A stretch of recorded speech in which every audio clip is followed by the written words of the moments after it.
Então, queria convidar vocês a abrir Efésios 5, a partir do verso 17. Vou botar aqui o meu... Do 17 ao 24, diz assim a palavra de Deus. Por essa razão, não vos torneis insensatos, mas procurai compreender qual é a vontade do Senhor. E não vos embriagueis com vinho, no qual há dissolução, mas enchei-vos do Espírito. Falando entre vós com salmos, entoando e louvando de coração ao Senhor, com hinos e cânticos espirituais. Dando sempre graças por tudo a nosso Deus e Pai, em nome de nosso Senhor Jesus Cristo. E sujeitai-vos uns aos outros no temor de Cristo.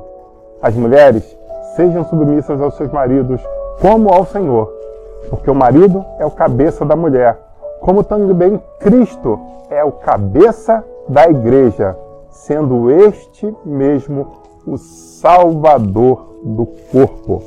Pai, em nome de Jesus, nós estamos aqui para louvar e bendizer o teu santo nome e te pedir que nos direcione na condução e interpretação do teu sonho para essa igreja, Pai.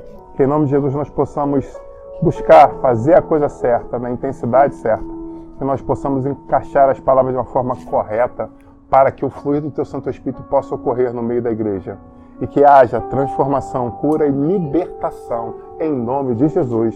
Amém. Glória a Deus. Amém, igreja?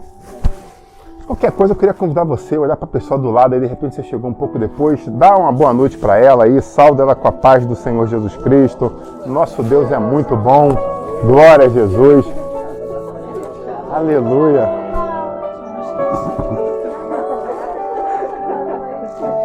Amém?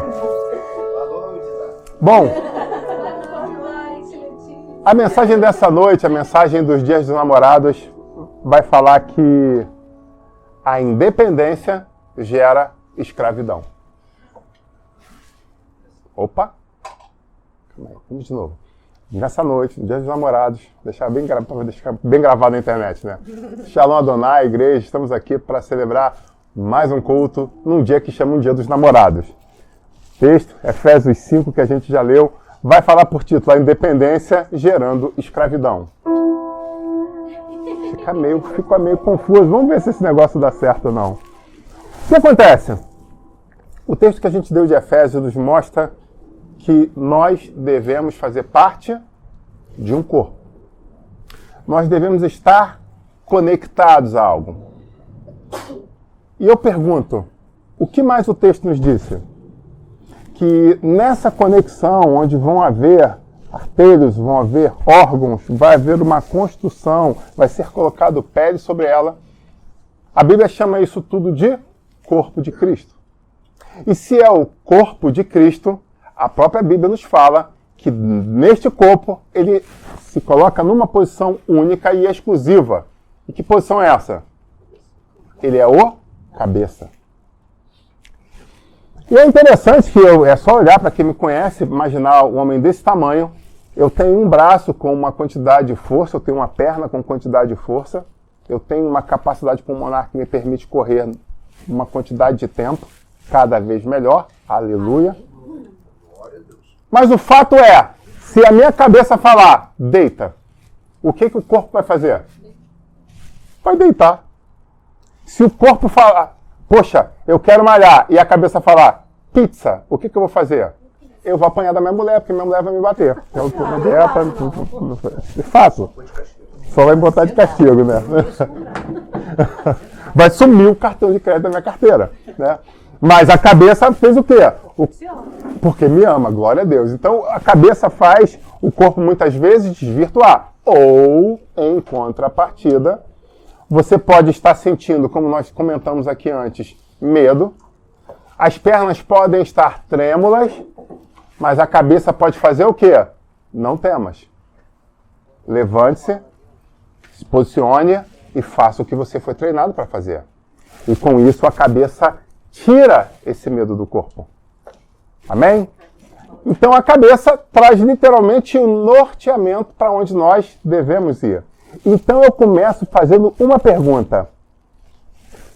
Se a cabeça decide para onde leva o corpo, então podemos dizer que o corpo é escravo da cabeça?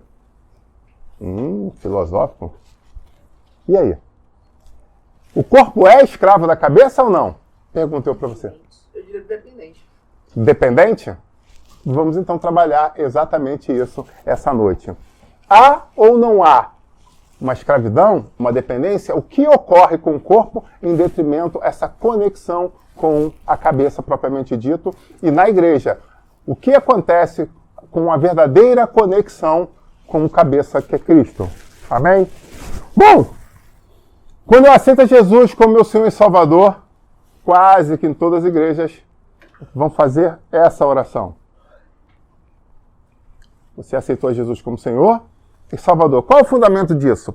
Um é 1 Pedro 3,5, vai falar: antes, santifique Cristo como Senhor em seu coração. Romanos 10,10, visto que com o coração se crê para a justiça e com a boca se faz confissão para a salvação. Então, eu estou buscando ser meu Salvador e ser o meu Senhor. Eu tenho subsídio bíblico para que as igrejas possam fazer esse trocadilho. Perfeito? Amém? Tem 2 versículos, tem vários versículos, mas pesquei 2 aqui rapidamente só para poder construir o que a gente está pensando. Então, eu faço parte, mas quando eu entro nesse negócio, quando eu faço parte dessa história, quando eu assino esse contrato, o que se espera é que eu seja entregue a ele o quê? A chave da salvação e a chave do senhorio. Mas o entregar, sim. Por que eu falo isso? Por um motivo simples. Antes, a própria palavra fala que nós éramos escravos. E em Cristo nós encontramos a libertação. E aí talvez seja a confusão mental de muitas pessoas hoje que dizem fazer parte do corpo de Cristo. E quando eu digo dizem, eu não estou aqui para julgar, eu estou aqui para chamar a uma reflexão. Pastor, você está julgando. Não. Por favor, não mescle as minhas palavras, não corte minhas palavras parcialmente para que elas fiquem num texto fora de um contexto. Eu estou dizendo que algumas pessoas veem a experiência em Cristo, levantam as suas mãos e falam: eu quero aceitar. Mas não entendem que do momento que as algemas são quebradas, ela tem 2 chaves na mão. A da salvação e a do senhorio. E a pergunta é, será que como um submarino nuclear, quem já viu filme de guerra, de ação, né? Como é que é? É o lançamento das ogivas de um submarino nuclear. É a chave do comandante? Um tem que botar a chave de um lado e lá do outro lado do console tem um outro lugar de chave. A ponto de um só, por mais que seja grande, não consiga o quê? Virar as 2 chaves ao mesmo tempo, não é isso? Então eles colocam numa distância tal para que um esteja aqui, o outro esteja lá, e os 2 em concordância coloquem a chave e virem a chave. Então a gente vê já nesses filmes, para que se arme uma verdadeira bomba nuclear, uma verdadeira bomba, que é você precisa encaixar as 2 chaves no console. E mais, não adianta virar uma e não virar outra, porque senão a coisa não acontece. E talvez seja essa reflexão que seja necessária levar a Igreja de Cristo Jesus, não só no Brasil, mas na face da terra, nesse ano de 2022. Muitas pessoas estão com essas chaves, estão com o código de autorização, estão ali com o console na sua frente, sabem exatamente o que precisam fazer, mas é necessário liberar as 2 chaves. É necessário autenticar e é necessário ação. Eu não sei a sua vida, em que fase dessas você está do filme. Se você recebeu o chamado, se você já está com a chave, se você já confirmou o código, se você já recebeu o rádio, se você já está diante do console, eu não sei. Você sabe. Mas o que eu quero te convidar é entender que você precisa ser pleno para que as coisas possam acontecer. Amém? Então, Jesus Cristo é o meu Senhor e o meu Salvador. Mas como a gente falou, estamos no Dia dos Namorados. Então, no Dia dos Namorados, nada melhor do que falar sobre também aliança. Não poderia passar longe de aliança. Porque o que Jesus tem conosco também é uma aliança. E o que uma namorada espera que aquele relacionamento que ela está venha a dar certo, para que aquilo possa se transformar num noivado e, consequentemente, venha se transformar num casamento. E o que o casamento significa? Literalmente o firmar de aliança. E aí, nesse firmar de aliança, a coisa se torna oficial diante da sociedade, diante dos homens e diante de Deus. Então essa é a grande questão. Hoje, muitos namorados estão, na verdade, como o quê? Como um bolo no forno, esperando o momento certo para que seja perfeito, para que seja pleno, para que se possa cortar. Olha, aleluia, cuidado, olha a mente, a mente de Cristo. Amém? Minha mulher parou no bolo. Bolo é caloria, tem que cortar caloria. Então essa é a questão da aliança. É uma fase que você vem do dia dos namorados, do conhecer, até o dia do casamento. E teve um povo na palavra de Deus que, quando Israel atravessou o Rio Jordão, passou por uma grande experiência espiritual. E tinha um povo simples, um povo pequeno, que pensou, cara, eles estão matando, quebrando, destruindo tudo que está passando pelo caminho. A nossa cidade está na proa. O que a gente pode fazer por isso? A gente pode se adiantar a eles e tentar fazer uma aliança. Só que caminho que eles tomaram? O caminho da mentira. Eles foram até Josué, eles montaram um personagem fake, eles pegaram pães que já estavam botaram pães passados, botaram sandálias, roupas rotas, roupas já moídas, odres velhos, e chegaram e meteram aquele louco, né? Caramba, está caminhando já há um tempão, já dias e dias se passaram, que a gente queria encontrar vocês. Olha que legal, coincidência, chegamos até vocês. Tudo fake, a cidade deles era poucos quilômetros à frente. A pergunta que eu te faço é, o que Josué devia ter feito naquela hora? Consultado ao Altíssimo. Eles estão me propondo uma aliança. Eu devo ou não aceitar essa aliança? Pastor, hoje, na nossa plateia, nós temos muitas pessoas casadas, mas Deus sabe quem vai assistir essa mensagem. E eu quero te dizer, cuidado com quem tem se apresentado diante de você para firmar uma aliança. Às vezes você está esperando aquilo que você chama de muito tempo. Talvez você já esteja sem namorada há 4 meses, 3 meses, né? Nesse mundo intenso, isso é quase uma vida inteira, né? Eu respeito a sua juventude e a sua vida acelerada.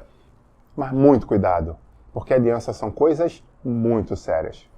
Muito e muito sérias. Então, cuidado com o primeiro pretendente que se apresenta diante de você com uma proposta parecendo ser boa e você vai e entrega tudo que tem a essa pessoa.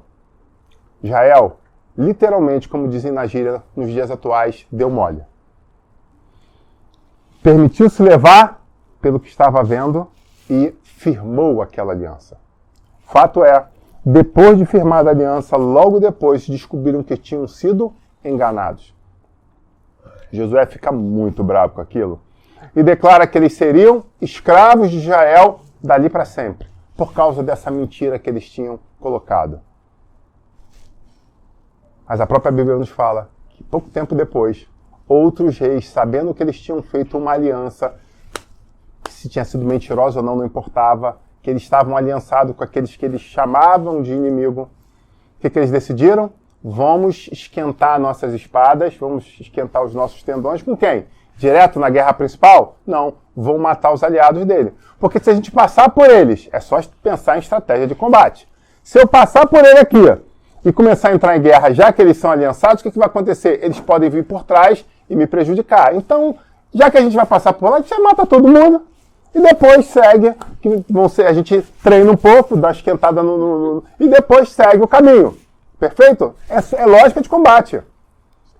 Estratégia. E aí, quando eles começaram a marchar contra ele, eles correram em Israel e falaram, cara, os inimigos estão vindo aí para matar a gente. A primeira coisa que veio, bem feito, quem mandou vocês mentirem? Agora arque com as suas mentiras. Mas foi isso que Deus falou para fazer? Deus falou, não. Vocês têm uma aliança com eles. Mas foi em cima de mentira. Não importa. vocês fizeram uma aliança. E se vocês fizeram uma aliança, vocês precisam honrar essa aliança. Então, peguem os homens de guerra, afiem as suas espadas e vão para ajudar aqueles na qual com vocês estão aliançados. Vocês estão entendendo a profundidade disso? Mesmo a aliança tendo sido feita em mentira, baseada em mentira, Deus honra de uma forma tão extraordinária o poder da aliança, que manda sair em defesa deles, mesmo eles sendo mentirosos, mesmo agora eles estando na posição de escravos. Mesmo assim, eles precisaram honrar o pacto que eles fizeram, porque eles faziam parte daquela história. E é isso que eu chamo a vocês a refletir. Eles faziam parte. Bom, uma outra coisa que é muito comum nos dias de hoje é as pessoas pensarem o seguinte: cara, se eu me envolver, eu me faço escravo. Muitas pessoas hoje procuram grandes igrejas, mega igrejas, entre outros motivos, e esses eu vou explicar na próxima quinta-feira, na segunda parte do Pastor Responde desse mês. Então, se você quiser, é só você vir para cá na quinta-feira que vai ter a segunda parte do Pastor Responde. E uma das perguntas passa exatamente por isso aqui. Então, algumas pessoas procuram mega igrejas por um motivo simples. Se elas entram ali endemoniadas, qual é a grande chance delas saírem da mesma forma? Grande. Há uma grande chance. Se ela entrou ali fumando escondida, qual é a chance dela continuar podendo fumar escondida o cigarro baseado dela? Muito grande. Ah, ela tomou um whiskyzinho em casa e, poxa, tá aquele mega templo lá. Qual é a chance de alguém olhar e plotar e falar assim, eis você que toma um whisky escondido? É muito baixo. Então, é muito confortável para as pessoas que estão com as duas chaves na mão, quererem colocar uma das chaves no console e guardar a outra no bolso. E esperar que uma grande explosão atômica aconteça. Mas o fato é, elas sabem o que elas estão fazendo. Pastor, você está falando que mega igreja não pode haver libertação? Pelo amor de Deus, eu não estou falando isso. Eu estou falando que um tipo de pessoa sabe exatamente quando quer adorar a Cristo, aonde elas vão. É disso que eu estou falando. Eu estou falando que algumas pessoas sabem exatamente onde colocam e onde não colocam o pé.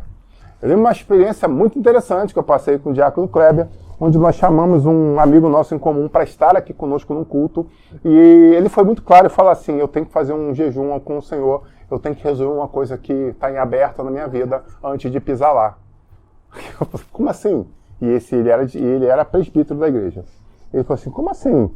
Entendi. Ficou confuso para mim. Ele, não, é porque tem uns negócios aí que estão em aberto na minha vida e eu não posso ir lá dessa forma, porque lá Deus fala. Então eu tenho que resolver algumas coisas no meu particular antes de botar lá, o pé lá, porque eu sei que lá não é brincadeira. Lá as coisas estão sérias. Lá do céu desce, Deus fala, Deus revela, Deus mostra. Então, como eu não quero ser exposto, depois eu marco lá uma agenda pra gente estar junto lá. E passaram-se alguns meses até que ele veio botar o pé aqui de novo. Mas glória a Deus que veio, né? Porque tem um outro que diante das informações que nós tivemos nunca teve coragem de botar o pé. Tenta, mas ele sabe que não consegue. E infelizmente eu sei por quê. Mas ele visita a igreja de muitos amigos nossos em comum. Aí você pergunta, por que isso? Bom, então há uma grande reflexão sobre o que você realmente quer fazer com as suas duas chaves. Amém, igreja? Bom, se eu me envolvo e me faço escravo, vamos dar um pulo no dicionário. O que é ser livre? Você tem uma definição na tua cabeça de ser livre? Você tem 2, 3 definições sobre o que é ser livre? O dicionário? Deixa eu te dizer uma coisa. O dicionário, se eu não me engano, o Oxford, traz 24 definições sobre o que é ser livre. Livre, definição, 24.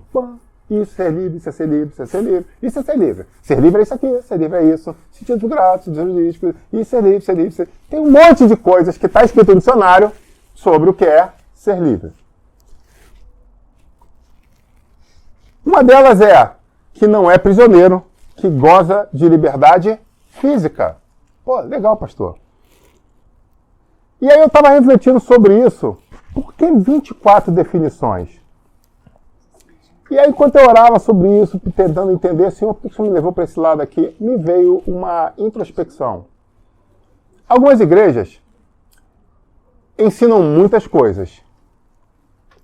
Algumas, em especial, ensinam entre muitas coisas, não sei se entre elas ir para o céu, fato, mas elas ensinam a prosperar. Elas têm um discurso maravilhoso de venha para a nossa igreja que você vai prosperar. Perfeito? Sem nomes por questões de ética. Mas quando você pisa lá, você recebe uma sabatina, você vai passar por um crivo. E nesse crivo, duas coisas é certo que você vai ser compelido, impulsionado a fazer. A primeira delas, qual é? Comprar um carro zero. Mesmo que seja com 1 milhão de prestações, você precisa comprar um carro zero, porque você precisa mostrar para a sociedade que você agora é próspero. Então eles massificam a questão de você precisa trocar de carro. Perfeito? A segunda coisa que eles falam, vocês precisam largar a escravidão da carteira assinada. Você precisa ser um... Isso, fala mais alto. Empresário. Então são as duas coisas que esse ramo teológico prega com muita veemência. E se você for nos cultos nessas igrejas, você vê que quase todo culto vai A mais B somando C, logo neperiano, vai passar exatamente por isso. Por ser... Minha filha que está no 2º grau chegou a descer uma lágrima aqui, né? Tem esse negócio vindo aí também, cara. Ó, já tá problemático com a questão de ótica, de termodinâmica. Tem um log neperiano que vai vir na tua vida. E não é do inferno, não. É coisa de Deus, hein? Porque quando abrir teus olhos, você batizar... Se você entender logo neperiano, a chance de você batizar com o Espírito Santo na sequência é muito grande. Porque você já está numa transcendência espiritual muito grande. Amém? Amém, engenheiro? Eu lembro meu irmão, quando começou no 2º grau, né, que... ele chegou... Não, no 2º grau não, quando ele começou a faculdade de Direito, um dia chegou na faculdade de Matemática, e ele olhou meu livro e falou assim, cara, tu é crente, não sei como é que tu faz esse negócio. Eu falei, negócio o quê, cara? O que tu tá falando? Pô, esses livros aqui de magia, de alquimia que tu tem, cara, isso aqui é coisa de bruxaria. Os números viram letra, a letra volta a virar número. Falei, puta, eu mereço, cara. Ele, isso aqui não é possível, isso é coisa de Deus não, cara. Deus não tá nesse negócio, não. Eu falo que não tem Deus nesse negócio da matemática.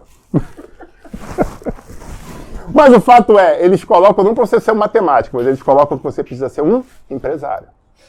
Porque se você se tornar um empresário, você vai ser mais próspero do que você é hoje, do que tendo uma carteira assinada.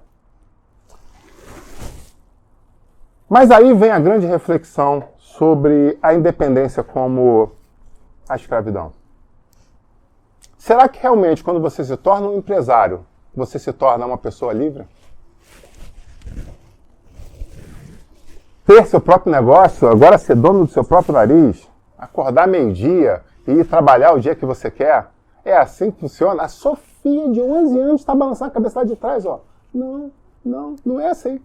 Não é, né? Ela já entendeu o mistério. A pergunta é, essa libertação de ter um patrão traz o que a você?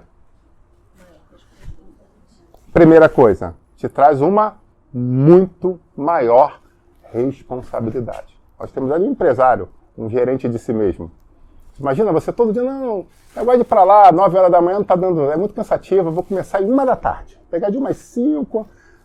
É isso aí. Não, 5 não, que 5 tem trânsito. Não, de umas 4. Eu vou pegar de umas 3h30 ali para não pegar o trânsito da volta. Isso. E Deus vai prosperar. É assim que funciona? É isso.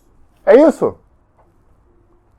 Então muitas pessoas estão confundindo as coisas. A outra fala que vai dar ruim. É mais ou menos essa gíria horrível mesmo. Vai dar ruim. Não sei quem criou essa gíria não, ela é péssima, mas às vezes ela encaixa bem. Literalmente, se você tinha uma carteira assinada e você tinha uma responsabilidade, agora quando você torna-se patrão, quando você torna-se autônomo, quando você torna gerente de si mesmo, a responsabilidade aumenta de uma forma avassaladora. Porque agora você sabe que não tem mais aquilo que você tinha pingado, por certo. Agora tudo depende das suas forças, da sua entrega, das suas emoções, da sua busca. Agora está muito mais relacionado a você do que em qualquer outro momento. Agora, se der errado, você não pode mais botar a culpa em A ou B. A culpa é realmente sua. O que eles esquecem de dizer nesses momentos é que você está trocando de chave. Pastor, você está dizendo com isso que eu não devo ser empresário, que eu não devo almejar isso? Não, eu não estou dizendo isso. Eu só estou te dizendo que você precisa ler o livro inteiro, a cartilha inteira, antes de tomar esse passo. É isso que eu estou falando. Porque como eu contei para vocês uma vez aqui nessa igreja, eu tinha uma pessoa que sonhava em ser dono de uma grande confeitaria. Uma daquelas grandes confeitarias que tinha mesinha, né? Tinha diversos doces importados, pães diferentes, de países diferentes. O sonho era muito maneiro. Mas a pergunta é, para você ter uma grande confeitaria como essa, a tendência natural das coisas é você um dia abrir uma padaria. E depois de uma padaria, você entendendo como funciona, partir para uma confeitaria. E a pergunta é, que horas o dono de uma padaria abre a padaria? E essa pessoa não conseguia chegar no horário certo, bateu o cartão dela às 8 da manhã. Ela tinha problema, quase foi mandada embora por causa disso, teve que negociar com a gerência para poder entrar às 9 em alguns momentos, ter um lastro, porque ela pagava em banco de horas depois, né, saindo às 6 horas em vez de saindo às 5. Trazendo, ela teve que fazer isso para não perder o emprego, porque não conseguia todo dia estar lá o quê? 8 em ponto, batendo cartão. E eu pergunto, como Deus vai dar uma padaria para uma pessoa como essa? Ah, você não entendeu. Eu vou ser o dono da padaria, mas eu vou ter um monte de funcionários que vão fazer tudo por mim. Oh, senta lá, Cláudia, como o pessoal diz aí. Esse é talvez o maior engano que as pessoas que pensam que essa autonomia vai trazer uma libertação para elas. Dentro dos setores de RH, houve uma reinvenção nos últimos tempos. E essa reinvenção é não somente abrir portas de emprego para você contratar pessoas como era no passado. Agora eles têm verdadeiros especialistas que trabalham com questões de neurolinguística, psicanálise, questão de comportamental, para entender se você vai dar apoio na empresa ou não.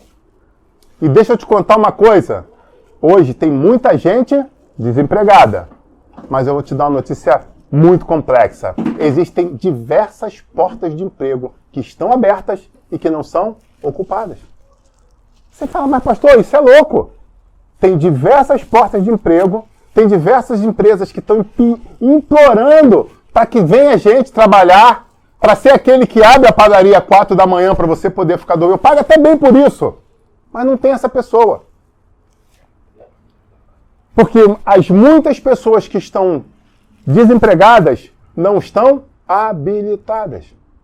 Então essa é uma outra reflexão. Então eu convido você a pensar que se você quer ser patrão de você mesmo, você precisa ter maturidade para entender que eu não sou, a partir de agora, livre.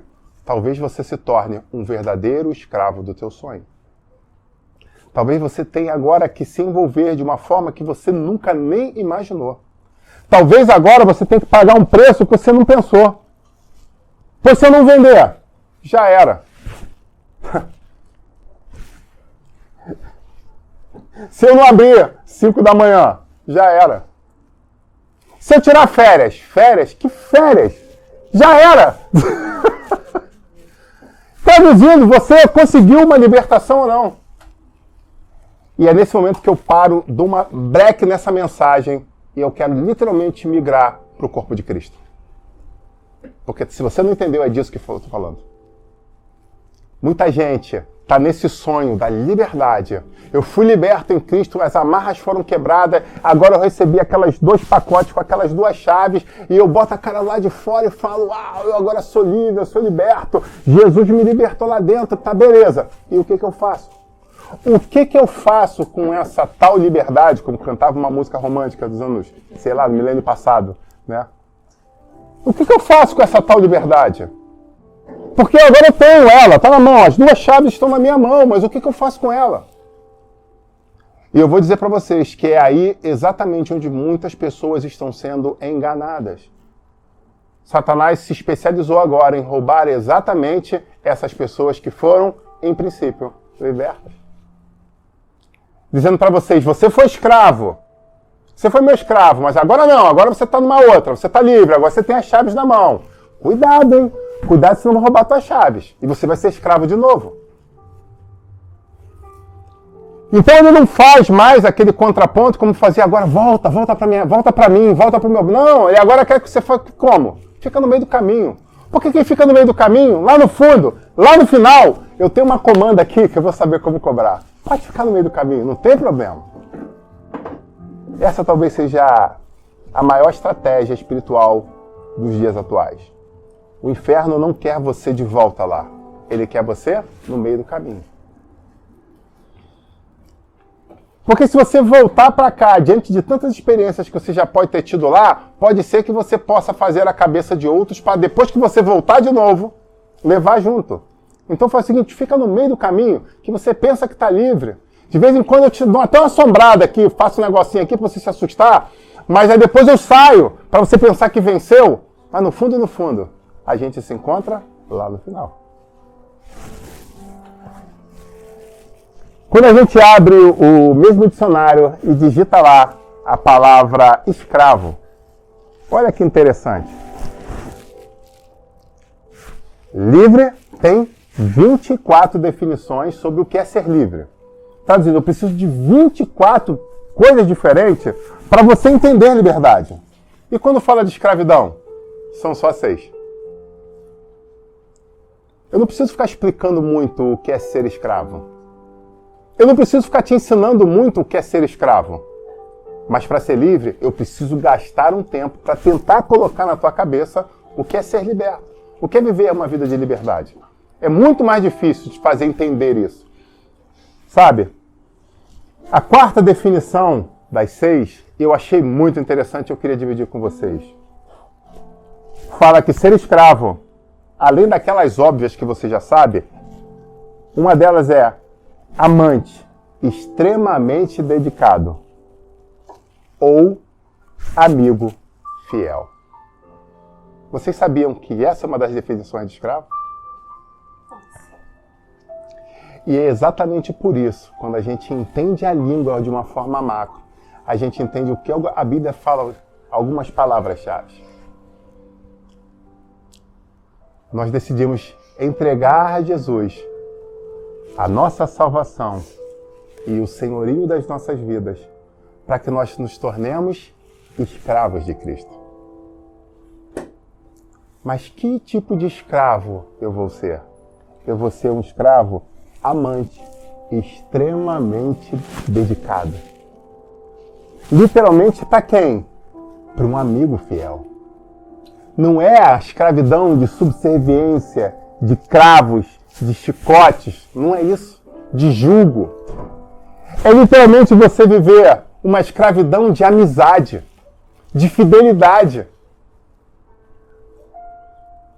Uma escravidão de pertencimento.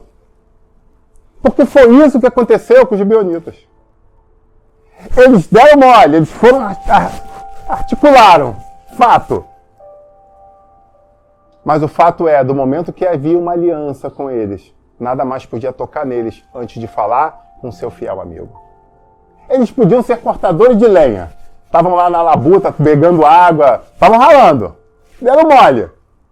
Mas isso não quer dizer que eles estavam largados de mão. Eles faziam parte.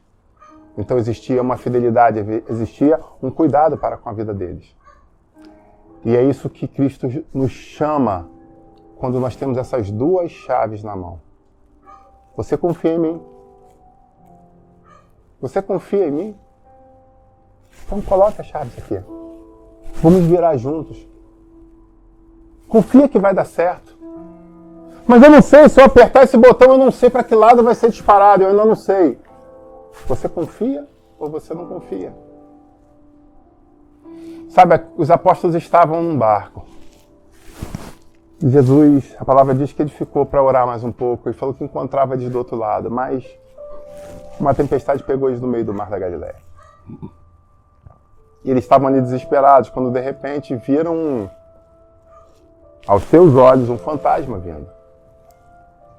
E eles gritaram, se desesperaram, tem um fantasma, tem um fantasma. Até que alguém olhou melhor. Falou assim, é um fantasma não, cara.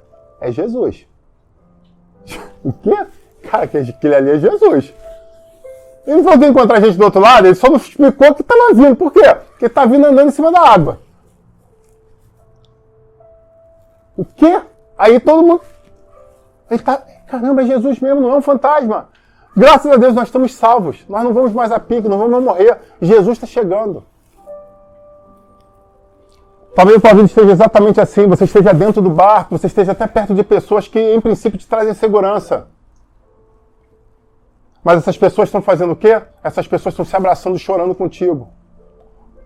Em vez de trazer uma palavra de incentivo, de ânimo, te chamando para orar na madrugada, te chamando a viver algo novo, te chamando a largar aquele cigarro escondido, aquele uísque. Eu falei lá no começo, aquele uísque que você está bebendo escondido.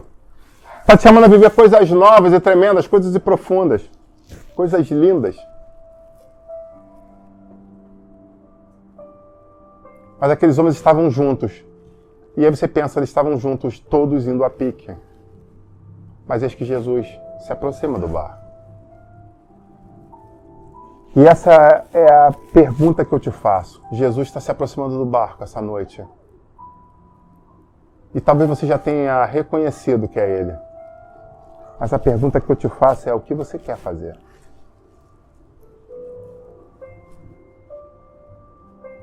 Sabe, eu acredito que muitos daqueles homens declararam com seus lábios, vem Jesus, vem, nós queremos estar contigo.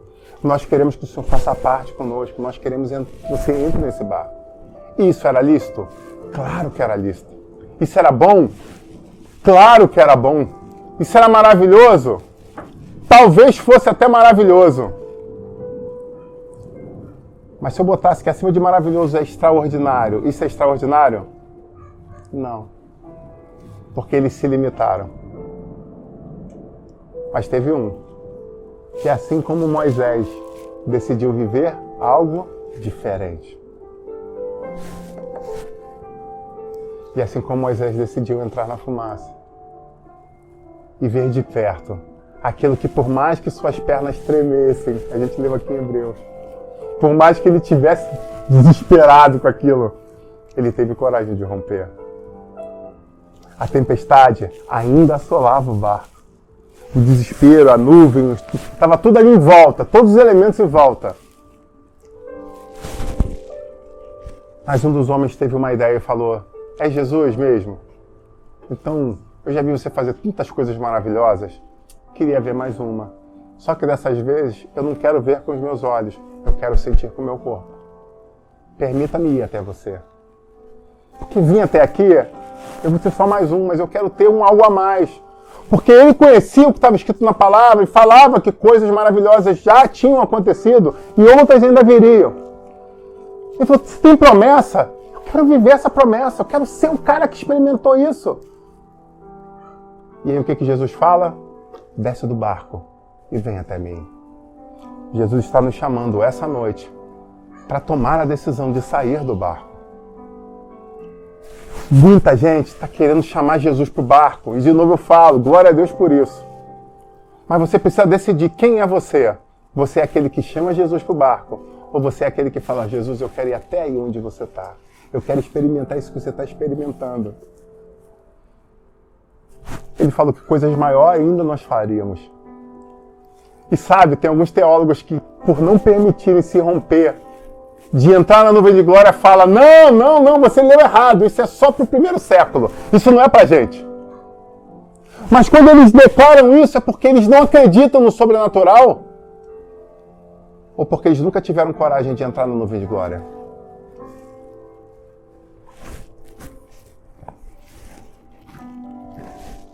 Eu lembro uma vez que o Espírito Santo me moveu, há muito tempo atrás, a lutar por uma vida. E eu acordei um dia, era o primeiro dia das minhas férias, e eu ia viajar para um hotel fazenda naquele dia. Eu já contei isso aqui para a igreja, mas você vai entender o encaixe. E eu tive um sonho muito real, que uma pessoa que eu amava muito morria. detalhes, até amigos que estariam perto, muitos detalhes, riqueza de detalhes. E quando eu tenho sonhos com riqueza de detalhes, eu já sei que aquilo é uma revelação. Quando eu tenho sonhos normais, Deus é como se fosse sonho colorido, né? Eu sonho de uma forma colorida, muito detalhe, riquíssimo detalhe. Isso é revelação e normalmente tem um horário específico para isso acontecer, que é exatamente antes de eu acordar. Pois bem, assim foi, eu sonhei, eu acordei chorando, eu perdi essa pessoa. Chorando, eu falei, Senhor, misericórdia. Aí o Espírito Santo perguntou, o que você está disposto a fazer por essa pessoa? E ele me chamou a um jejum total pela vida dessa pessoa, um resgate, um goel por aquela vida. E eu fiz aquela quantidade de dias que o Senhor mandou num hotel fazenda.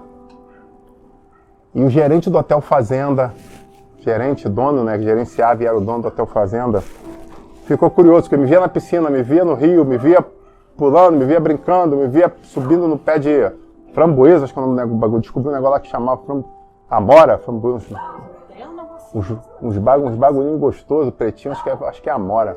E aí a gente ali pegando amora e tal, tudo fantástico. Chegar no refeitório, no primeiro dia ele não me viu, na janta ele não me viu, no café da manhã ele não me viu.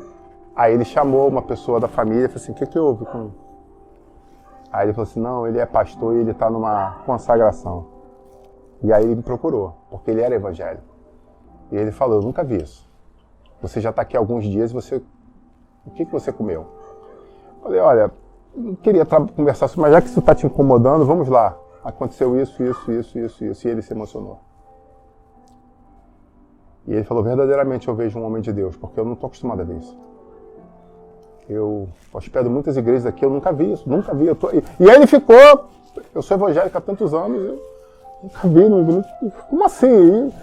E ficou em crise existencial. E a partir dali a sensação que eu tinha é que ele me acompanhava de perto, tipo assim, esse cara vai desmaiar, esse cara vai morrer, eu vou ficar, ele ficar me sondando, né? Tá tudo bem, como é que você tá? Tudo bem, cara, tô bem. Mas você não quer nada, não. Se falar alguma, eu já paro a cozinha agora e a hora que você fala, é agora, não tem esse negócio daí. No final das contas, aquele homem se fortaleceu na fé. Aquele homem viveu um milagre. A gente pôde ministrar sobre a vida dele.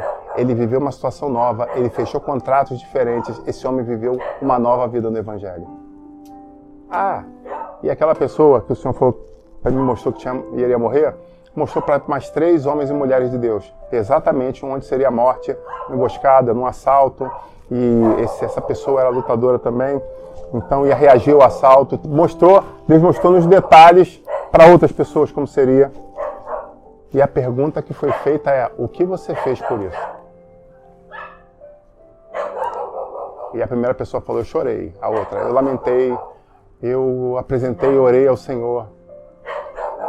Perfeito. Então você pode ir a níveis diferentes de guerra pelos seus objetivos.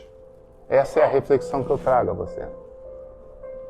O quanto você quer pagar o preço para que esse sonho de ser livre se torne realidade. Mas uma vez sendo livre, o que você está disposto a fazer com as chaves que estão na sua mão? Você quer sentar, dobrar o joelho, agradecer, ligar um stream, botar uma em cada bolso? Nem meu casaco ainda tem fechecler, está protegido aqui comigo? Porque nunca mais eu vou ser escravo, beleza. Mas como eu te disse, o próprio dicionário fala que nós precisamos ser escravos de Cristo, mas isso é por decisão. Porque o amante extremamente dedicado ou amigo fiel é uma das definições de escravidão. Mas tem mais uma que eu termino exatamente aqui, te dizendo que nos tempos passados existiam homens e mulheres que eram libertos da escravidão. Mas eles gostavam tanto da casa que eles faziam parte, eles eram tão respeitados, eles eram tão amados, eles ganhavam, apesar de ser escravos, eles ganhavam salário. Eles tinham identificação com os donos de uma forma diferenciada, com os filhos dos donos. Que uma vez que a liberdade era proclamada, era assinada a liberdade deles, eles chegavam publicamente e falaram, eu quero declarar algo. Mesmo diante da lei, com a minha carta de alforria na mão, eu estou tomando uma decisão unilateral. É minha, eu estou decidindo, eu de mim mesmo. Não estou chapado, estou estou íntegro, concatenando bem minhas ideias, e eu declaro diante da sociedade que eu decido de livre e bom tom ser escravo dessa casa.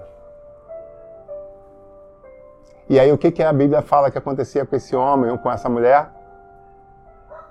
Era dado a ele o quê? Um brinco. E a partir daquele momento, ele precisava o quê? Furar a sua orelha. Para que diante de toda a sociedade falar, oh, mas que injustiça, ele não deu a liberdade, o tempo passou, o que aconteceu? Não, calma aí. Olha bem para ele. Ele leva com ele uma marca bem no rosto, pertinho, do ladinho do rosto. A sua orelha está furada. Então, se hoje ele é escravo, ele é um escravo livre. Traduzindo, é uma opção dele fazer parte dessa escravatura. Eu creio que o Espírito Santo de Deus está entregando na mão de cada um de vocês, do mais jovem ao mais velho, um brinco espiritual essa noite. O Senhor trouxe liberdade a essas vidas que estão diante dos meus olhos, porque eu sei que vocês já aceitaram Jesus. E eu acredito que você que está me vendo também já teve essa experiência com Cristo, porque se não teve, eu convido você a ter. Coisa maravilhosa é você fazer parte desse exército, fazer parte desse trono. Venha fazer parte. Eu já estou nisso há 30 anos e eu posso dizer que eu não me arrependi em momento algum. 30 anos de combates em cima de combates, mas só glorificando e exaltando o Senhor. Porque é luta em cima de luta, vitória em cima de vitória. E essa é a parte fantástica da história. Mas talvez você já tenha aceitado a Jesus e você tenha andado com essas duas chaves ainda nas suas mãos. Mas o Espírito Santo essa noite te dá um brinco. Eu quero te fazer um convite diferente. Não para aceitar Jesus, mas eu quero convidar a você a furar a sua orelha. Que você possa colocar uma marca diante da sociedade e dar um furo espiritual para que anjos e demônios possam ver que você decide se marcar e falar, Jesus, eu me entrego a Ti. Jesus, as duas chaves do console estão nas Tuas mãos. Eu estou aqui, e eu confio que se eu entregar e buscar no Senhor a salvação e entregar ao Senhor o senhorio, coisas espetaculares vão acontecer. Amém, igreja? Queria convidar você a inclinar sua cabeça, eu quero orar por você.